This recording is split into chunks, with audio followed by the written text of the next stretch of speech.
Bonjour tout le monde, je me présente, Julie Lévesque. Je suis vice-présidente exécutive pour la Banque nationale du Canada pour le secteur technologie et opération. J'ai un parcours quand même relativement atypique pour quelqu'un en technologie. J'ai débuté, mes études ont été faites en ressources humaines et en arts. Cependant, la technologie a toujours été une grande passion pour moi et mon premier emploi à temps plein était dans une firme en technologie et j'ai eu un coup de foudre. Et par la suite, ben, j'ai fait le grand saut dans le domaine financier en 2005 et ça a été mon deuxième coup de foudre professionnel. J'ai découvert les services financiers et depuis 2005, ben, je suis en technologie dans le secteur financier. Les éléments clés qui ont fait, je pense, qui m'ont fait progresser, évoluer dans ma carrière, il y en a eu quelques-uns. Le premier, c'est un élément plus personnel. Dans mon début de carrière, je travaillais pour une compagnie de logiciels et ça demandait de ma part beaucoup de voyagements à travers le Canada et l'Amérique du Nord. J'étais une jeune mère de famille avec deux jeunes enfants et c'était beaucoup trop en termes d'équilibre famille-travail. Et à ce moment-là, j'ai pris une décision qui était quand même difficile pour ma carrière, de dire je vais mettre sur pause un peu parce que j'aimais beaucoup le travail que je faisais, j'aimais beaucoup la compagnie pour laquelle je travaillais. Et c'est à ce moment-là que j'ai pris la décision de prendre un autre emploi dans une autre firme. Et c'est comme ça que j'ai joint la Banque nationale. Et c'est un mouvement latéral d'un point de vue de carrière. J'ai pris une réduction de salaire en fonction de ce que je faisais avant, mais il y avait un grand avantage pour moi qui était beaucoup moins de voyagement, ce qui était beaucoup plus équilibré pour une jeune mère de famille. Quand je prends du recul aujourd'hui, je me dis c'est la meilleure décision que j'ai prise de ma carrière parce que aujourd'hui, je suis ici à la tête de la technologie des opérations parce que j'ai pris ce choix-là. Par la suite, j'ai évolué beaucoup dans l'organisation. Moi, je suis quelqu'un qui est très curieuse et je pense que la curiosité est un élément qui est clé pour le développement des leaders.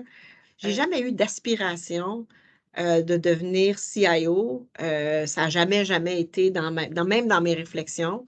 J'ai toujours été dans un mode où je veux apprendre.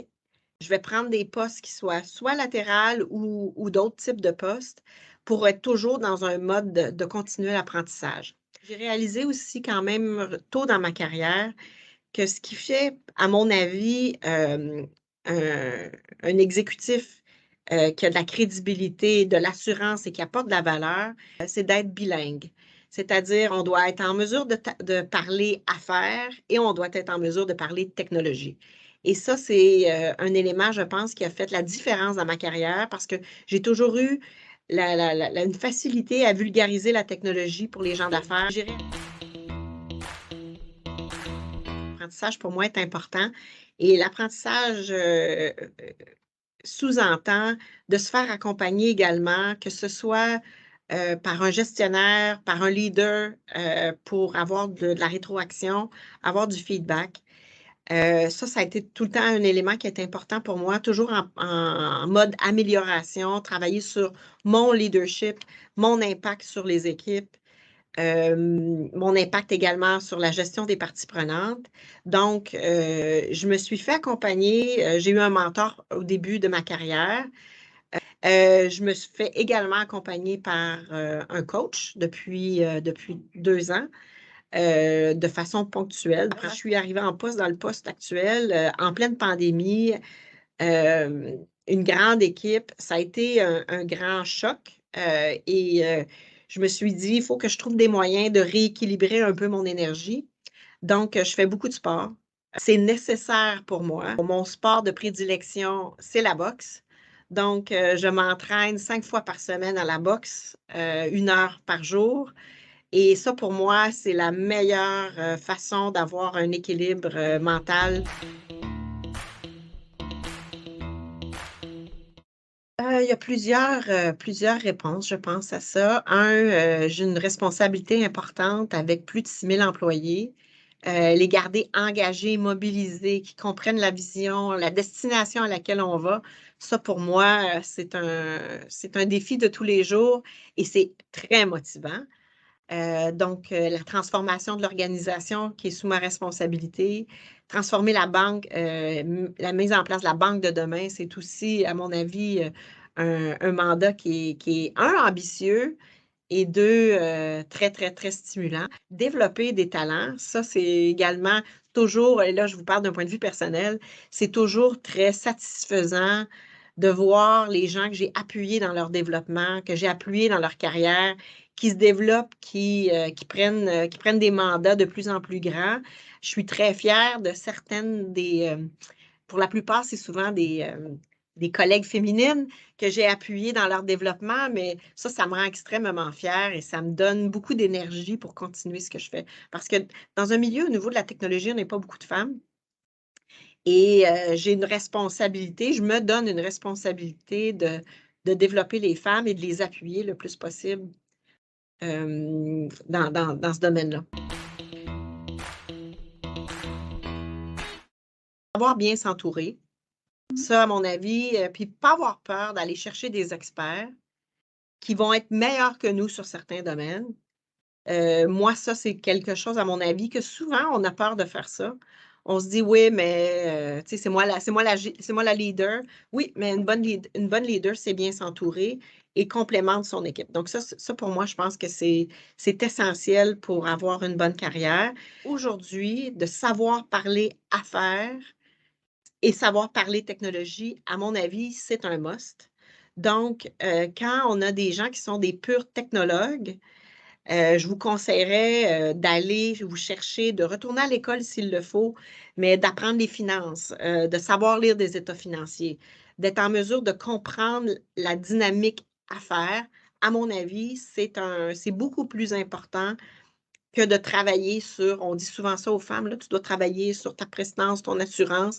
Oui, oui, oui, là, mais je pense que la compréhension à faire, à mon avis, elle est essentielle, surtout pour un rôle de gestion puis un leader. Troisième, c'est de prendre des risques. Des risques qui sont calculés, mais il faut être en mesure de prendre des risques. Quelqu'un qui ne prend jamais de risques progresse pas dans sa carrière, à mon avis. Donc, il faut prendre des risques qui sont calculés, cependant, mais il faut en prendre. Il y en a plusieurs. La première, c'est de ne pas avoir peur, de pas avoir peur de lever la main, surtout quand c'est soit des activités ou des domaines ou des projets pour lesquels on a les compétences, de ne pas se mettre de barrières. Souvent, les femmes, on regarde la liste de critères, puis on se dit, il y a 10 critères, j'en rencontre seulement 3, donc je vais pas mettre mon nom dans le chapeau. Les hommes ne font pas ça. Les hommes mettent leur nom dans le chapeau, même s'il y a 0 critères qui sont rencontrés. Donc, c'est de vraiment de se mettre de l'avant, de ne pas avoir peur de se mettre de l'avant. Ça, je vous dirais, c'est la première des choses. La deuxième, c'est également, puis moi, je l'ai fait cette erreur-là aussi souvent quand j'étais plus jeune. On n'est pas obligé d'avoir les réponses à tout. De dire, vous savez, c'est une excellente question, je n'ai pas la réponse, je vais vous revenir. C'est bien mieux de dire ça que d'essayer de s'en sortir et de répondre à une question auquel on n'a pas les réponses. Oh mon Dieu, il y en a beaucoup! Celui qui me dérange le plus, c'est que souvent, on va reprocher aux femmes qui ont beaucoup d'assurance, qui sont très sûres d'elles-mêmes, qui ont beaucoup d'énergie, qui ont beaucoup de drive.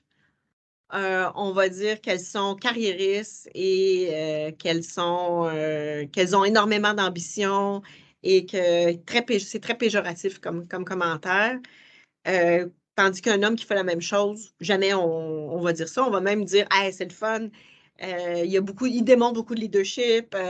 Il est très engagé. On lui donne beaucoup de qualificatifs positifs, tandis que du côté de la femme, on va dire que c'est une carriériste, qu'elle pense juste à sa carrière, qu'elle ne fait pas attention aux autres. Donc, ça me dérange beaucoup.